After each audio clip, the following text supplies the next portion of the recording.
There's currently a conversation going on in South Africa at the moment about Bushiri and why he is enjoying so much support, albeit the many allegations and controversy that surround him. Sello Phahle is the managing director of SIP Media and has done research on this issue, and he joins us now. A very good afternoon to you, Sello. Thank you very much for being with us here on SABC News this afternoon. Much appreciated. Good afternoon to you. You know, obviously you might be able to explain this from a PR perspective and not necessarily a religious one, and it's quite difficult to delve into religious issues without getting ourselves into trouble. But how do these preachers manage to garner so much support, influence, following, whatever you call it? There has to be something that they're doing. I hate to use the word, but there is something they're doing right in terms of PR. Yeah. One thing that I will say, and it's something that I cited in an article that I wrote on the Mail and Guardian last year called Church Capture, is that perhaps these pastors and these churches, which I believe masquerade as cults, are able to do what they do because they are associated with so many bourgeoisies which enable their behavior and are also beneficiaries. Furthermore, the psychological bond between a cult leader or a personality cult and their followers is super strong. And if you've never been thoroughly indoctrinated into that kind of a situation, you probably will not understand the kind of hold that the leader has on his followers. The famous Karl Marx explains this personality cult concept very well, and it will answer your question directly. He says that these are leaders who use mass media to create a larger than life public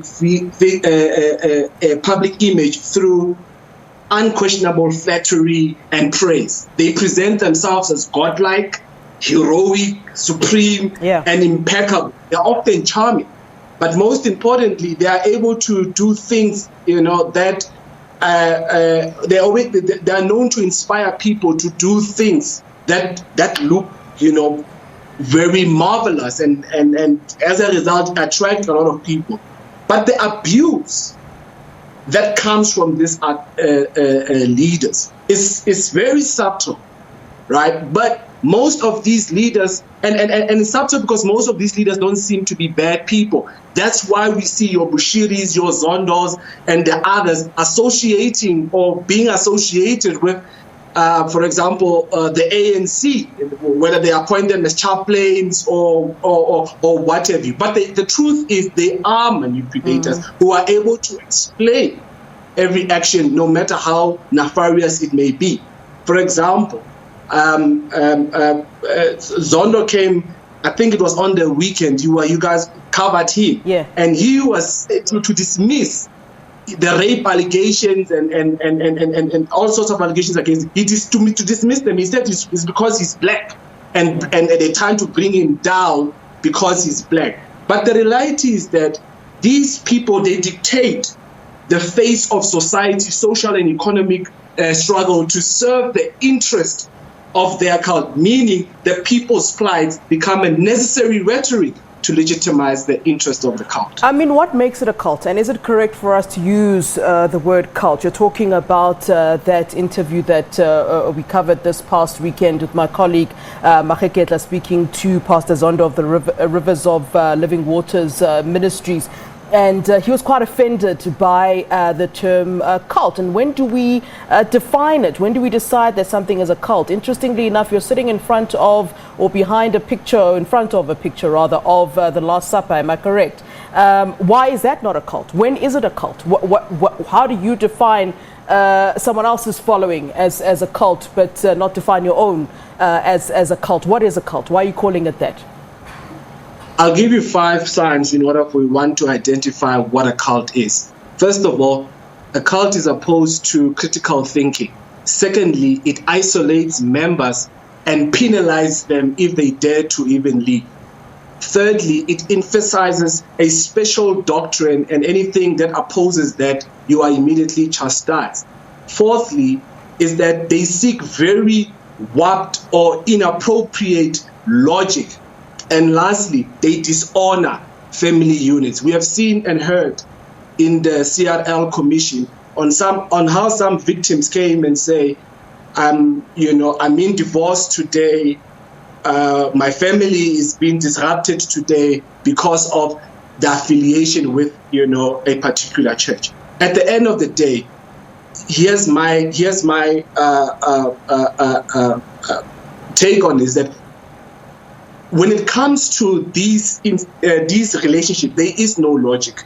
The question that many people will ask, or the followers of these people, is that if he is as nefarious as people claim him to be, why was the bishop, able to, move with anointing and move with power? And perhaps that is something that the CRL Commission, in its work and investigation into these matters, will have to investigate and actually enlighten us, because there is some sort of a psychological issue there.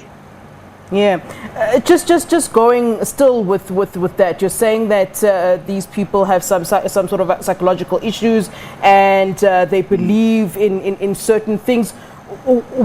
Well, why shouldn't they? If the person is selling it to them in that way, yeah. I mean, I'm assuming you're Christian because of that picture, and I'm sorry to go back to that picture. I mean, there's stories in the Bible of walking on water, of Jesus Christ turning water to wine, for example. Do you believe that? So these people can say they are justified too to have their very own beliefs and their own belief systems. I mean, they can come to you and say, well, I have proof of my prophet's doings. And they would ask you, what's the proof that you have, for example? Do you know what I'm saying? So I'm asking you, what is then essentially the biggest difference then? Because you want to label one thing as a cult, but another not as a cult. And surely there should be some kind of fairness when it comes to religious following, religious affiliation. I mean, the Constitution even says that everybody does have a right to their religion. Yeah, everybody has their right to religion, but when that religion infringes on a dignity, and dignity is a constitutional right and value that is very cardinal to our democracy, then it becomes an issue. I will say this, that most of the followers are not stupid, they are not gullible. I say my diagnosis in this thing, that they're simply experiencing a cognitive dissonance experience, whereby they've got two opposing narratives about a particular individual, and it cannot be dismissed, right? To say that if you've got leaders who come out and say they are prophets, they are bishops, but yet again they disrespect the law in the way that, for example, Bushiri did by invading justice, then we have to take that individual as a man with integrity. Same thing with Bishop Zonda in the interview that was here on SABC. He disrespected a Chapter 9 institution called CRL Commission. So at the end of the day, the Constitution is supreme, and everybody must adhere, to what it says. As to what people believe, the extent to where they go, the Constitution has to come and draw a line when an individual's life and livelihood is at risk. And that's the angle of which I'm coming from. No, I'm not dismissing what people are going through, but I've given you a criteria of how to identify these cults, and it seems to be consistent with what is said even in the CRL Commission. All right, Sello Phahle, thank you very much for giving us your time here on SABC News. Great appreciation. Thank you.